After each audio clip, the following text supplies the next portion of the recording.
Today we're going to talk about you. I mean, you know, not you personally. We're going to talk about the word you, its history and its usages. We're going to look at English, we're going to look a little bit at French, and we're going to look at German. Now, I know what you're thinking. We've covered this. All the way back in Season 1, we did a whole segment on how to use the second person to address people in German. There's multiple options there. So why now are we going all the way back to beginner level stuff? Well, hold that thought, because this subject is surprisingly deep and there are some kind of interesting historical twists and turns in both languages. So let's take a closer look at this. Let's start with English. The English word you does not care about plurality. If you ask, where are you going? That question could be addressed to a single person or to a group of people. If you compare that to, let's say, French, there's a difference between asking où vas-tu and où allez-vous. Notice that not only does the word you change from tu to vous, but the verb conjugation has to change to match that. There's a similar situation in German where you can ask wohin gehst du or wohin geht ihr. Now yes, there's a third option in German, wohin gehen Sie, but let's leave formality off to one side for a moment. We'll come back to that later in this episode. For now, let's just talk about plurality. Okay, so these other European languages have different ways of saying you depending on plurality. How come English doesn't have this? Did the English language just kind of miss out on this feature? Well, no. English, in fact, used to be the same way. The singular you in older English was thou in the subjective case and thee in the objective case. The possessive case was thy if the following words started with a consonant, or thine if the following words started with a vowel. Now, these words are still around in some very old expressions in modern English. For example, thou shalt not kill from the Bible, or the old expression, to thine own self be true, which of course in modern English would be true to yourself. But the expression is so old it still shows the old archaic use of thine, to thine own self. Okay, so that was the singular form of you. What was the plural form then? Well, the plural form of you in the objective case was you. It's the same word we still know and love today. Great. So what was the subjective plural form of you? Well, it was ye. If you've ever been to a Renaissance fair, you may have seen someone dressed up like a town crier, walking around ringing a bell and shouting, "Hear ye, hear ye." And there are still a small number of very old expressions in English that show the word ye in use. For example, abandon all hope, ye who enter here. Now, I'm going to take a bit of a sidetrack here to mention that if you do go to a Renaissance fair, you might see a sign that looks like this. And it's very tempting in modern English to pronounce that as ye old tavern, but it's not. That's a historical misunderstanding. The old English letter thorn, which no longer exists in modern English, when combined with the letter E, it looked kind of like a Y, which led to some confusion in modern English as to how these old signs are pronounced. A lot of people say ye old, but it was never pronounced that way. In older English, that would have been pronounced de old tavern, and the D sound over time morphed into the TH sound that we know and love today. That is the old tavern or the old tavern, but it was never pronounced ye old tavern. That's a pet peeve of mine. But back to the main track. These older words, thou, thee, thy, thine, and ye, have just been completely dropped out of the language, with a small number of archaic exceptions still remaining in old expressions here and there. For whatever reason, we arbitrarily decided to pick the objective plural form of you and just use it for everything. Subjective case, objective case, singular, plural, informal, formal, we don't care. We just use the same word for everything. English simplified itself over time. That's great, because it makes it easier to remember everything as opposed to other languages. Okay, so that covers us for plurality, but what about formality? Well, the English language doesn't really care about formality. There are a few cultural situations where it would be inappropriate to address someone as you. One that springs to mind immediately is addressing a judge in a courtroom setting. A judge is referred to as Your Honor, or sometimes just as the court. For example, Your Honor, if it pleases the court, I would like to introduce new evidence on behalf of my client. Okay, great. You wouldn't say, hey judge, I want to show you some new evidence. It's too informal. This is a very old English legal tradition that persists to this very day. Now, when answering that, the judge has the option of using something called the royal we. This is Pluralis Majestatis.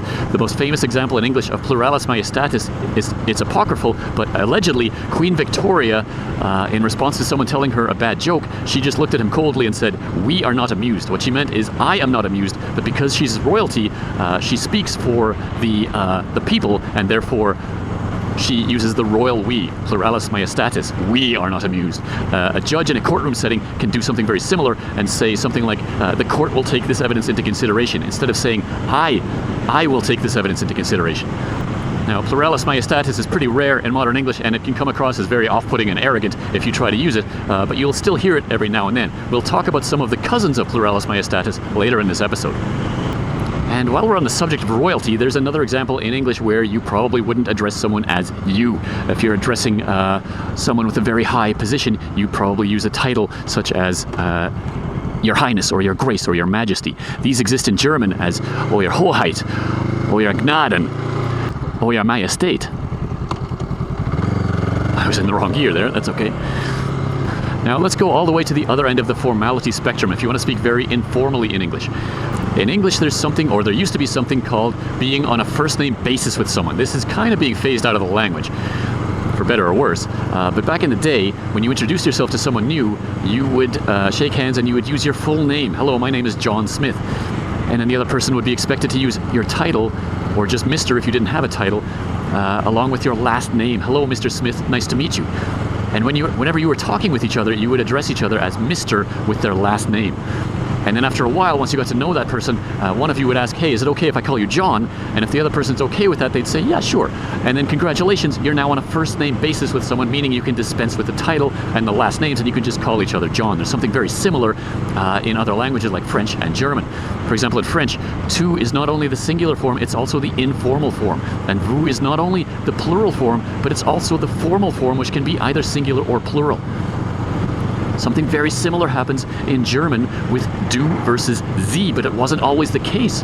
If we look at the history of the German language, we find something called das könligliche ihr. What is that? Well, if you want to speak very respectfully to someone because of deference, out of deference to their title or their position, you would use the kingly ihr, or das königliche ihr. So for example, if you were addressing your teacher, you wouldn't say, du bist mein Lehrer. It's not respectful enough. You would say, ihr seid mein Lehrer. Now, of course, in modern German, that would mean you, plural, are my teachers, plural. But in older German, that was not only the plural form, it was also the respectful or formal form. You, singular, are my teacher, singular. That was a bit confusing. So over time, what happened was in German, this was kind of phased out. The kingly ihr is still around in German, but I think it's as archaic in German as thou and thee are in English.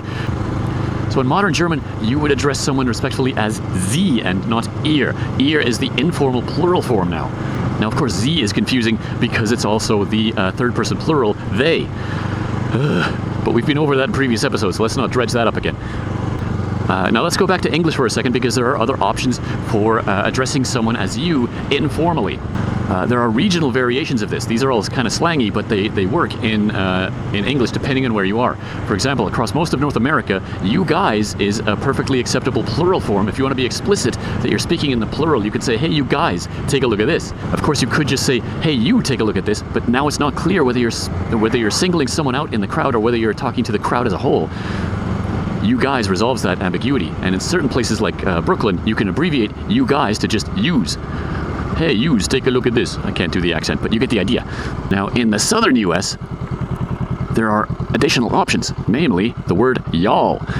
Now, there's some debate as to whether y'all is strictly plural or whether it can also be singular. In some regions, y'all can be used to address a single person. You can say, how y'all doing? Meaning like, how are you, specifically singular you, doing?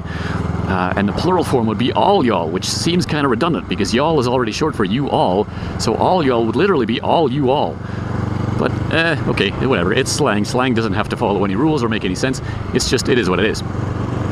Now, earlier we talked about Pluralis Majestatis. Let's talk about some of its cousins, because that can also affect how you address someone as you. Let's look at Pluralis Benevolentiae. What is that? Well, this is where you address someone not as you, but rather in the first person plural, we. That seems similar to Pluralis Majestatis, but now I'm not referring to myself. Now I'm referring to somebody else. For example, a nurse walking into a patient's hospital room might say something like, so how are we feeling today? How are we feeling today? What she's actually asking there is, how are you feeling today? But by saying we, it sounds friendlier. It sounds more benevolent, perhaps hence the name Pluralis Benevolentiae. Now, related to that is something called Pluralis Modestiae. What is this? Well, this is where you can refer to yourself in the first person plural, similar to Pluralis Majestatis, but instead of elevating your position, it's quite the opposite. You're de-emphasizing yourself. It's not about me, it's about us. For example, a teacher addressing a room full of students might say, today we are going to learn ... What he's really saying there is, today you are going to learn ... But by saying we instead, Pluralis Modestiae, it makes it feel more participatory, more engaging. The students are no longer just listening to a lecture, a monologue. They're engaged, they can speak back, they can ask questions, they can add their own thoughts to the conversation. It's more of a dialogue and less of a monologue. If you are really paying attention, you'll notice that I used this at the beginning of this episode. I said today we are going to talk about. We aren't really talking in the conventional conversational sense. I'm talking, you're listening. But by using Pluralis Modestiae, it makes it feel more engaging. You guys can talk back. You've got the comment section down below. You've got my email address. You can add your voice to this conversation. It makes it feel more participatory. There's an offshoot of this, Pluralis Auctoris, which is for authors. If you're writing some educational material, you might say, in this chapter, we are going to examine blah, blah, blah. What we're really saying there is, in this chapter, you are going to examine. You're the reader. You're the one reading this. But again, it makes it feel more participatory and engaging if you use the we there instead of you. Now, interestingly, all three of these work equally well in English and German.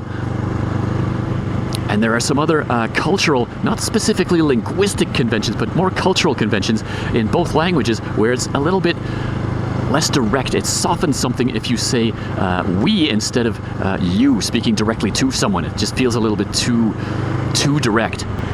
And there you have it, a nice quick overview of all the different ways to address someone in the second person. It seems like this should be an easy subject. In fact, in English, it's just one word, you. But there's a surprising number of twists and turns and linguistic and cultural pitfalls that you can fall into when you're using this. That's a cultural thing, not really a linguistic thing. And yeah, in other languages like French and German, it's more than one word, but it seems, again, like it should be very simple, but there's a knack to it. There's a bunch of linguistic and cultural things to consider when addressing someone in the second person. And sometimes that means that you end up not even addressing them in the second person. And that'll do it for today. We will see you next time on Lernen und Fragen.